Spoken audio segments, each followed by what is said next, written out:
Olá! Sabe aquela ideia que a gente sempre ouve de que fé e ciência são inimigas, quase como uma guerra sem fim pela verdade? Mas será que é isso mesmo? A história é bem mais complexa e, olha, pode ser muito mais interessante do que a gente imagina. Vamos mergulhar nessa história juntos. E, para começar, olha só essa frase de ninguém menos que Louis Pasteur, um dos maiores nomes da ciência.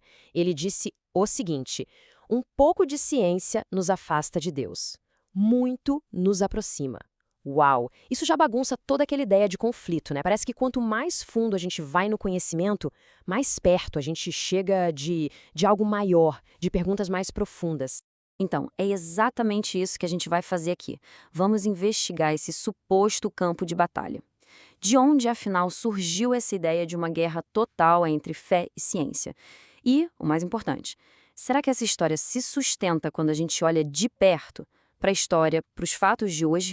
Pois é, a narrativa que a gente mais vê por aí é essa, né? Parece roteiro de filme. De um lado, a ciência, toda poderosa, com os fatos, a lógica, as provas. Do outro, a religião, o mundo da fé, do mistério. E nessa história, os dois não se bicam. São como água e óleo, impossível misturar. E se a gente for procurar a origem desse suposto conflito, tem um nome que aparece em letras garrafais: Galileu Galilei. O caso dele, com a Igreja Católica, virou praticamente o símbolo, o pôster oficial dessa tal guerra. É uma história e tanto, olha só. Durante séculos, a ideia era que a Terra era o centro de tudo. Ponto final. A Igreja abraçou esse modelo, ele virou parte da teologia. Aí vem Copérnico e lança uma ideia completamente diferente. E décadas depois, Galileu aponta o telescópio para o céu e pronto. As observações dele estavam ali para virar o jogo. E aqui está o pulo do gato. O lance do geocentrismo não era só sobre astronomia, sabe? Colocava a humanidade no centro de tudo, literalmente. Era uma ideia muito poderosa, que casava direitinho com a teologia da época. O heliocentrismo, bem, ele chutou a gente para fora desse pedestal. Por isso que foi uma bomba. Não era só ciência, era uma ameaça a toda a ordem das coisas. Só que aí vem a grande virada na história, o plot twist.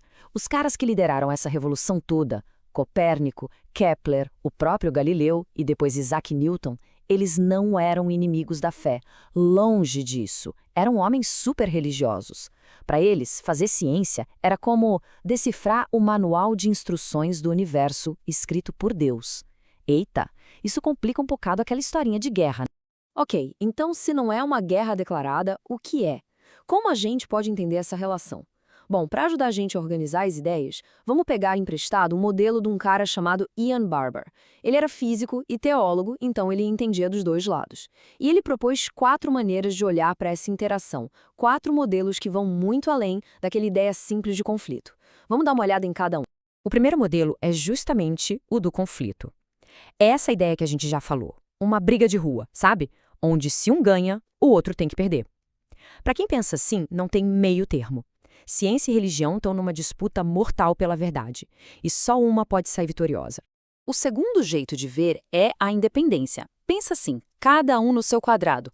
Não tem briga porque eles nem conversam sobre as mesmas coisas. A ciência pergunta como as coisas funcionam, a mecânica do universo.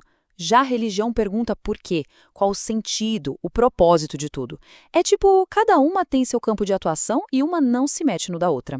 A terceira possibilidade é o diálogo. Aqui a coisa começa a ficar interessante. As duas áreas resolvem sentar para conversar. Elas podem discutir aqueles assuntos de fronteira, sabe? Tipo, a origem do universo, a natureza da consciência. São perguntas que interessam aos dois lados. Em vez de um muro, elas constroem uma ponte. E por último, a integração. Esse aqui é o nível máximo de colaboração. É uma parceria de verdade. A fé pode dar um porquê, uma motivação para a busca científica, e as descobertas da ciência podem, por sua vez, enriquecer e aprofundar a visão da teologia. É o cenário mais unificado, mais otimista de todos. Então, resumindo, temos o conflito, que é a guerra total, a independência, que é cada um na sua, o diálogo, uma conversa que aproxima, e a integração, que é uma parceria. Agora, a pergunta é: qual desses modelos parece fazer mais sentido? Qual deles descreve melhor o mundo como a gente o vê? E aí, qual desses modelos parece mais real? Deixa aqui nos comentários o que você acha, a gente quer muito saber. E olha, se esta nossa conversa tá abrindo a cabeça, tá gerando umas boas perguntas aí, já deixa aquela curtida no vídeo e aproveita para seguir o Pneuma BR. Ah, e claro, ativa o sininho para não perder os próximos papos como este. Mas sabe, essa história de diálogo e integração não é só teoria, não é só uma ideia bonita. Isso está acontecendo de verdade, agora mesmo, no mundo real. Vamos ver uns exemplos bem concretos de como essa conversa pode ser produtiva. E quem falou disso de um jeito genial foi, de novo, outro gigante, Albert Einstein. Para ele, não tinha essa de inimizade, pelo contrário, elas se completavam. Uma supriu o que faltava na outra. Pensa bem, a ciência dá o método, o como, a religião dá o sentido, o porquê. Uma sem a outra, segundo ele, ficaria capenga, incompleta. E essa aliança tá mais viva do que nunca, viu? Tem gente como John Polkinghorne, um baita físico que se tornou sacerdote. Tem o prêmio Templeton, que é tipo um Nobel para essa área, premiando quem constrói essa ponte. Tem centros de estudo nas maiores universidades do mundo só para discutir isso. E pasmem, até a Nature, uma das revistas científicas mais importantes do planeta, já publicou artigos sobre o tema. Ou seja, o papo é sério e tá rolando em altíssimo nível. Tá, mas e aí? Como é que a gente junta tudo isso?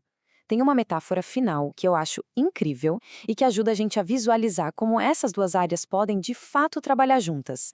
A ideia, que o mesmo Polkinghorne ajudou a espalhar, é a dos dois mapas. Imagina o seguinte: a ciência desenha um mapa da realidade. Ele é super detalhado, mostra como tudo funciona, as leis da física, química, o como. E a religião desenha outro mapa. Esse mapa mostra o propósito, o significado, os valores, o porquê. Nenhum desses mapas sozinho é o território completo, mas quando a gente coloca os dois lado a lado, uau, a gente tem uma visão muito mais rica, tridimensional da realidade. E é com essa reflexão que a gente encerra. Talvez o verdadeiro conflito não seja entre fé e ciência lá fora. Talvez ele seja aqui dentro, na nossa própria dificuldade de juntar diferentes tipos de saber. E se a grande descoberta da nossa época não for uma fórmula, uma teoria, mas simplesmente aprender a ler esses dois mapas ao mesmo tempo,